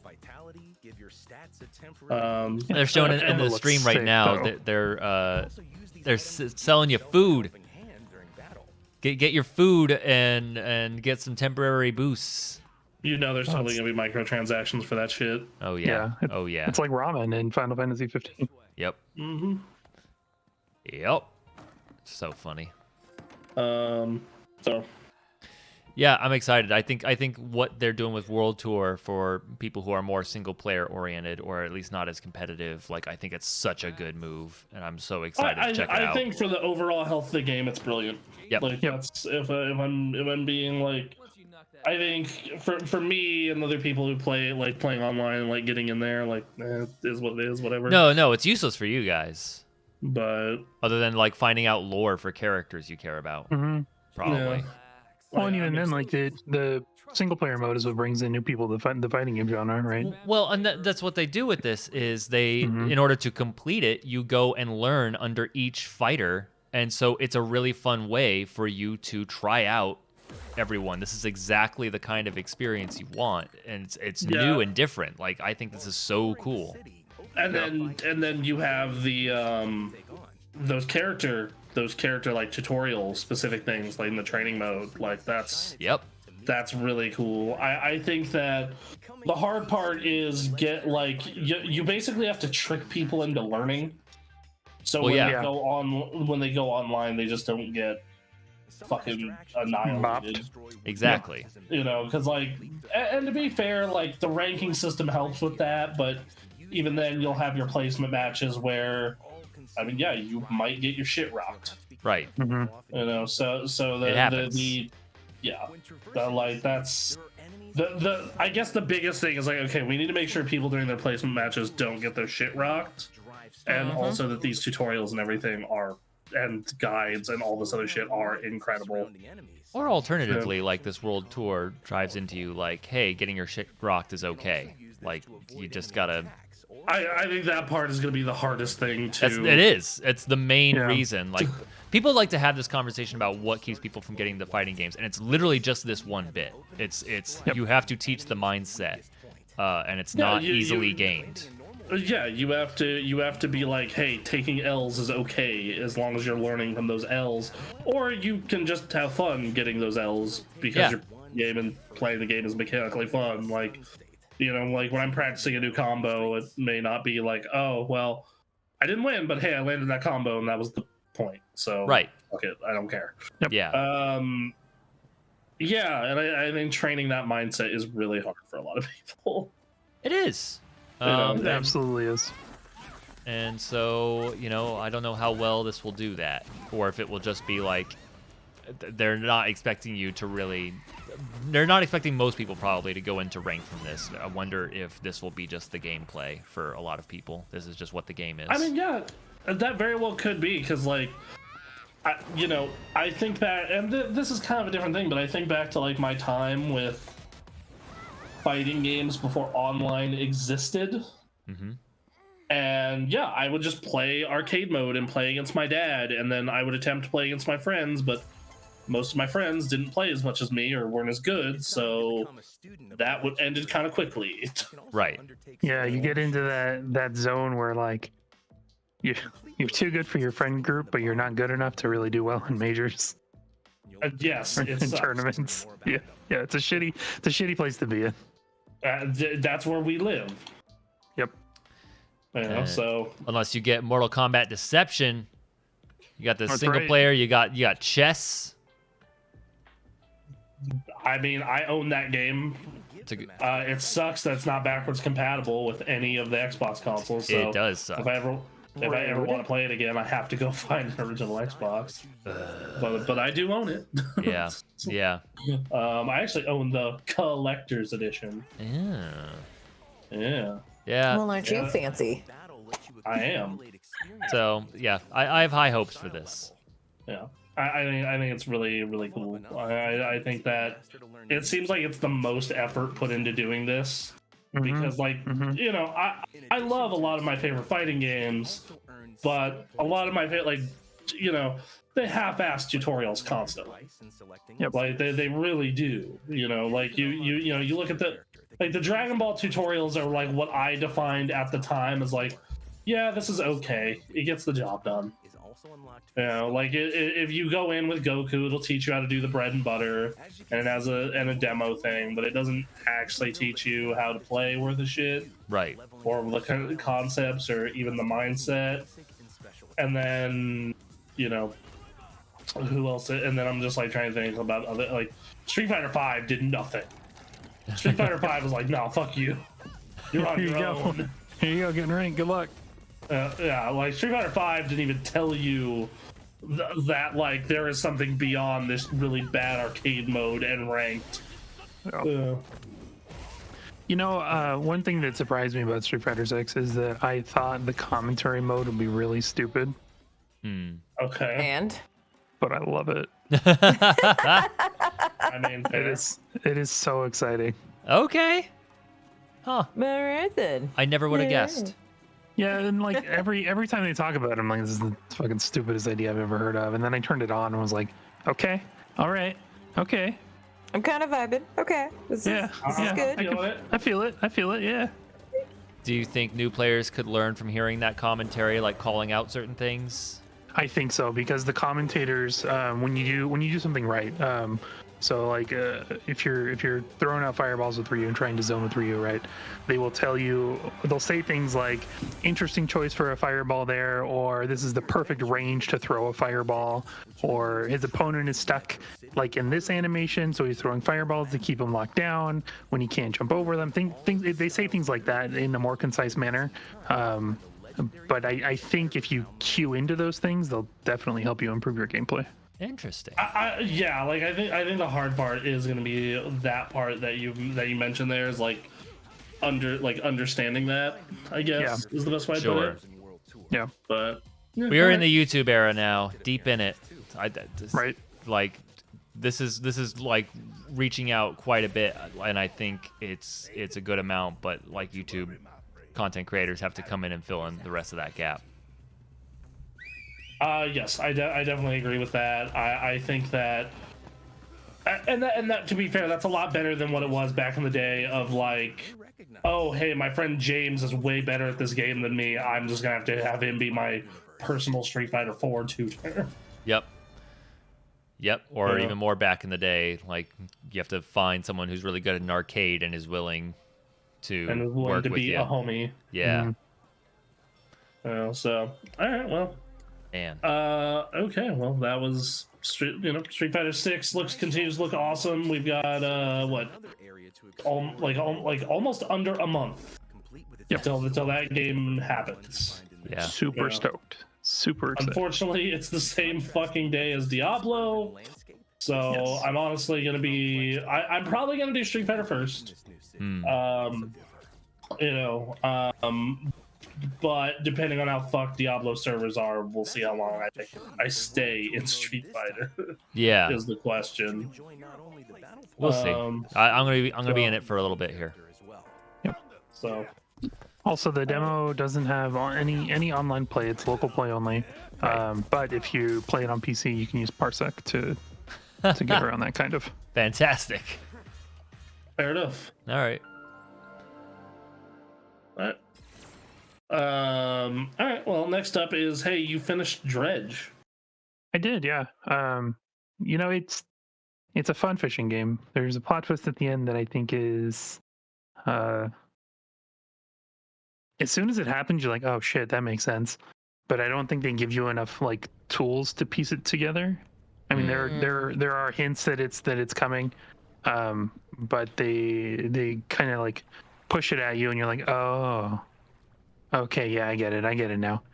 Okay. There are, in order to complete the game, you have to do like every style of fishing at the end. So you have crab pots you can throw down. You can You can like fish from your boat, and you can put on like a fishing net on your boat and just passively collect fish. Okay. And at the end of the game, you have to do a mission where you have to do all three.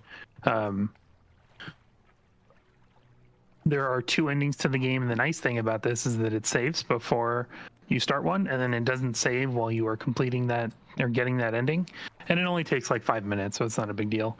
But it tells you the game is going to end. They'll create one last save file for you, and then when you beat the game, you can load it and go to the other ending.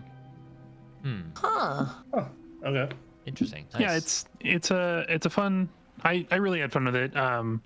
There's inventory management. You can see like when this guy opens his inventory, the little like grid that opens on the right of the screen. There are a lot of quests and side quests to complete. Some of the side quests are timed, which is kind of bullshit because they don't tell you that they're timed, and they don't tell you what the time limit is. So you come back to do it, and the dude you're gonna help out is dead, and you're like, I don't understand. And then you Google it and you find out it's time side quest. It's overall, I think it's pretty fun, but I don't know that I would replay it again. I don't know that there's a lot of replayability for it. Okay. Fair enough. Nice though. All right. Yeah, it was a fun time. Cool. Right on. Hey, God of Rock, you were not a fan. What's up? I was not. I played it for like an hour and a half. Man. And was like, I'm not feeling this. So this is a rhythm fighting game, and it can't decide if it wants to be a rhythm game first or a fighting game first. So you're doing, at the bottom of the screen, you've got your rhythm track, and my biggest complaint with the rhythm track is that it's not vertical, instead it's horizontal, so it's hard on a gamepad or a fight stick to keep track of what buttons do what on that grid. It's really weird because most games that have a rhythm game track grid like this only have 2 buttons, and that's for a very good reason. Is because it's hard. It gets really hard to read what's going on like this. But while you are doing this rhythm game stuff, you're also playing a fighting game, and so you have your meter above the track. Okay. And you have a level 1, level 2, and level 3 super that you can do at any time. So you put in directions for the super, and then you put in a button for the super while you're playing the rhythm game stuff at the bottom. Oh man. You can do it when there's like breaks in the rhythm game, but all of your supers affect your opponent's track, and you have the same exact track. So if you do it when there's nothing happening, it's not going to have any effect whatsoever. So while you're missing your beats, you're putting in these fighting game button combinations and taking damage from that. It's too complicated. Wildly overwhelming. I'd say I can feel your frustration. Yes. This feels like this feels so unbelievably overwhelming. Like I just want to play it. Yes, and so like there's this circle in the middle, right? Every time it flashes with, I think it's like blue, green, or pink, somebody is doing a super, and you can reversal a super by doing the next higher level super. But why would you focus on the thing in the center when you're trying to focus on your rhythm game track and your ultra meter and your super meter? Like there's just so much going on all the time. I struggle with like rhythm games having to concentrate on one thing, concentrating on 3 things. Yeah, like I already can barely play a rhythm game well. I don't know what the fuck they're asking for me here. Right? This is like, fuck, dude. Alright, so, alright, well, fair enough. I'll probably pick it up again when it's on sale for like $5. But that's it. Yeah, but I don't know that I would pay full price for this. It is wildly complicated. Maybe if they decide to change the way their UI works. That's the thing. Yeah, like I feel like there's a way to combine these things into one thing you can look at. There has to be. Yes. Yeah. And any time that they've combined a rhythm game with another genre, I have not done well with it, like Metal Hellsinger and stuff. Like Hi-Fi Rush is like the one exception. Right. I think the exception that I think the niche that Hi-Fi Rush found in that world is that if you don't do the rhythm game stuff perfectly, it's not a huge detriment to you. Whereas in like everything else, if you don't do the rhythm game part perfectly in time with whatever else is going on, it fucks you over. Yeah, and then in Hi-Fi Rush, if you do the rhythm game stuff well with the combat, you just feel like fucking amazing. Yeah, and it's just a bonus. Like it. Yeah, I think they balanced it really well. Whereas here it gets super complicated, and the longer the fight goes on in this game, the more complicated the track gets. So like right now, it's still pretty simple, and you can see sometimes these little white buttons pop up. In addition to see a black catter. Yeah. So you can see these little white buttons that pop up along with the colored buttons, and when a white button pops up, it means the enemy has used a special move that has hit you. So it makes the track essentially even more complicated, or it stuns you so you can't hit any buttons or whatever each character's abilities do. All right. Yeah, this just needs a different approach. I really like the idea. The execution I don't think is there. Yeah. Yep. Damn.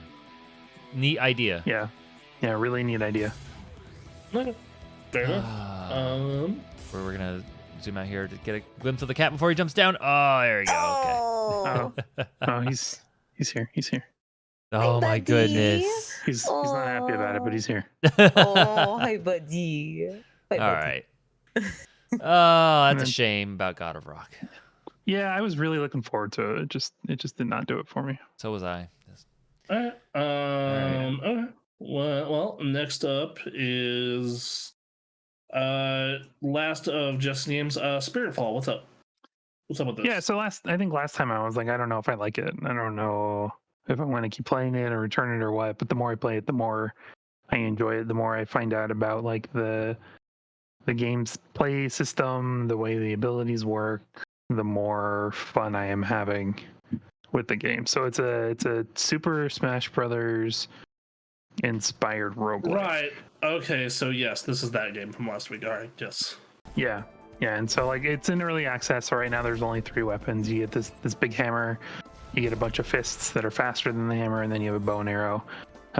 So it seems like it's drawing inspiration from a number of roguelikes. There's some Hades influences, there's some Slay the Spire influences in how you choose your rooms, and then there's the platform fighting Smash Brothers influence. And you have like your basic attacks, you have your like smash attacks, you have your tilt smash attacks, you have a ranged ability. And as you go through, you pick abilities that modify each of your base abilities. If you do well enough in a world, you unlock like just a straight up Smash Brothers like stage where you have to fight something and deplete all 3 of its stocks before time runs out to get the best benefit. The more I play this game, the more fun I'm having with it. It's grown on me a lot from last week. Okay. Nice. That's good to hear. Yeah. And that's it for me. Wow. All right. Who's next? I guess I have one last thing. I did Dragon Ball Fighters. Yeah, did you now? Nice. I don't know. I've just been playing that and having fun with it, and I've been telling it to specifically throw me in matches with people that are above my rank, and that's actually been going really well. Oh, that's cool. So yeah. Good. All right. I played nothing. I messed around in Tekken 7 a little bit, but otherwise, Whole lot of nothing. Whole lot of nothing. Emily, what have you been up to? Fiddling around with my Xbox, playing Psychonauts 2 some more, playing some Fallen Order before Survivor comes out on Friday. Right. Thanks. Which I probably won't get into that until I get back from Portland either Saturday night or after the podcast Sunday. So expect that in a couple weeks. And then I played some Gears. Yeah, Gears. This is your first real shooter. You did Gears too. Oh, Gears 2, nice. Yeah, I know. I have been initiated into. Yeah. And I'm only on the casual. When you're done, wait to hop into 3 so we can do it as a 4-pack. Okay. It's probably gonna be a minute before I finish Gears 2, but I will definitely hold off until we start Gears. So Gears 2, I want to hear your thoughts though, because this is like your first shooter. It's an older game. I'm kind of having fun with this. Like, I have never played really a shooter, except for like Destiny for a hot minute and maybe Halo for a hot minute, but that was it. Right. But I'm actually having some fun with this gameplay. I kind of want to load it up. I know, just looking at this, like, oh man, look at this shotgun UI. I just see the UI, and I'm like, oh man, action reload. Let's go. I need it. Oh, look at that. Oh, it's perfect. Oh god. I'm not impressed with how gray it is, but it was of that time. The color now on it, better. Or at least for me, it's like that was a little more. So that was I will say the newer what the X Series S/X does for it really helps it a lot. Nice. That is actually where I am. Like the footage that we're seeing right now, that's the area that I'm in right now. Oh, okay. You're really early. Spoilers. I know. I gotta go back further. You've got you have a whole lot of good stuff to see. Yeah. I'm not gonna spoil what it is, but you'll enjoy the worm. Okay. Fuck. I'm already like, oh dear God, what the fuck is he talking about? That's something. It's not a difficult section. It's just a really cool section. Okay, I'm probably gonna jump back into it after this. So. It's certainly like one of the most, when people talk about Gears 2, that's like one of the top 3 things they talk about was that it's the worm. So. Yeah. Great. Yeah, Gears 2 was a real step up. I know Cliffy B was promoting it, was like, it's gonna be bigger, badder, more badass, and like it was in every way possible. Yeah. It was so good. And then you have Gears 3, which is probably my favorite. Oh, we could totally do Gears 3 Horde mode too. I just realized that. The Horde mode. That's so fun. That's a good time. You could have a stream that's just Horde mode. Yeah. You know, God. Dun, yeah, just it's a good time. So good. Yeah, that would be a good long-term stream of, can we do all 50 rounds of Horde mode? Oh man, that'd be something. I've done that once. I've done that once, and it is like a 4-hour stream. Yeah. That's like it's very long. That's like a we are here for the night thing. Some next level Mario Party. Yeah, yeah. God damn it. Just dead. Yeah. And I think it'll be even more fun for you playing Gears with some people around. Yeah. For sure. It really feels like a series that's just built for co-op. Yeah. And hopefully you will forgive me for not being that great. I haven't played in so many years. I have just accepted my lot in playing games, not games, but shooters in this group is I am a carry. Right. Yeah. Like Gears 1 multiplayer was the closest forgiven? I ever got to good, where I got to like the top 6,000. Gears, I was pretty good. One. I didn't think I was particularly great, but apparently a lot of people thought I was good. I definitely think the most Gears I ever played for multiplayer was 2 and 4. Yeah. Those were the 2 that I put a good amount of time. Was 2 when they added the chainsaw fights? Yes, it was. Yeah, good idea. 2 good is idea. when they definitely added the chainsaws. So, all right, well. So I hope you're having fun. I hope you continue to have fun, and we're gonna have a good Gears 3 playthrough soon. Yes, I think for the difficulty we should probably do hardcore. Okay. I think that's the good middle ground. I'd say with 4 people we could do insane, but it's been a while for you and me, and Emily being brand new. I think going one step down from that would be good. Yeah, just to start at least. Yeah, and if it ends up being too easy, we can just crank it up. Yeah. So that's the thing there. We'll make it happen. Jesse, you excited for Gears 3? Oh yeah. All right. Awesome. I haven't played that game since it came out. Right, yeah. Let's go. I gave it. I reviewed it at launch. Gave it a 9.5. I played a bunch of Horde with Andy and company, and then just never went back. So. Yep. Good games though. Yeah, that was. They hold up pretty well. Like in general, like they look great. They play great. Like yeah, they're with the exception of Gears 1, they have stood the test of time. Yep. Oh, I can't go back to 1 and have that memory ruined for me. I did. I played the Ultimate Edition. It was a real sad moment. That was such a great big game for me. Oh well. Yeah, it was. I mean, yeah, Gears 1 was awesome. Like I remember being super tentative about it because like it being a cover sheet was like I told him, dude, I don't know, this looks like Ghost Recon but sci-fi. Like I'm not feeling this because I don't generally enjoy that kind of game. And no, dude, it was fucking awesome. Like it was so good. Yep. Good times. So, yeah. All right. Well, okay. Is there's that everything? Yeah. Well, I mean, she played Fallen Order. Emily played Fallen Order. I mean, this is like my third time playing Fallen Order because I played it shortly after it came out.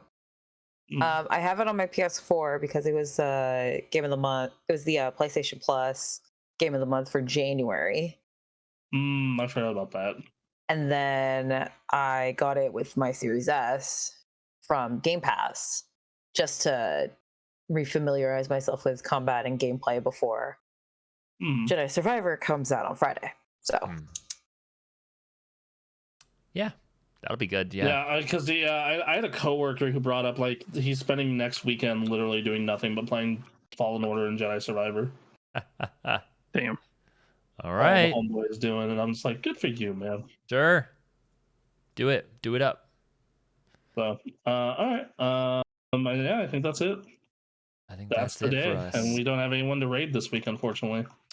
So hey, you want to talk with us more about video games and all that? Hey, hit up our Discord. We have a link in our Twitch channel, so feel free to hit that. We're also on social media. Name of social media, we might be on it, probably. We have like 4. Yeah, we're somewhere. We're somewhere. And just search Super Gamecraft.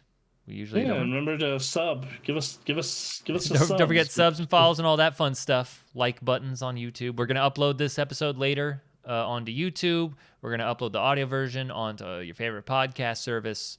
So feel free to check that out and check out our previous episodes from there. As for streams, we'll stream whatever we want whenever we want. If you come join our Discord, and that's where we'll probably announce it first what we're doing. Fair enough. Also, Emily, I literally just got your Xbox friend request. Because I forgot that I hadn't added you on my Xbox yet, so wow. I figured I'd do it now before I forget. Might want to do that now. You gotta add everyone. Good times. Anyway, I think that's it for the show. Thank y'all so much for hanging with us. This is fun. Thank you, ladies and gentlemen. We will catch you later. Love you. Bye. Bye. Bye, guys. See ya.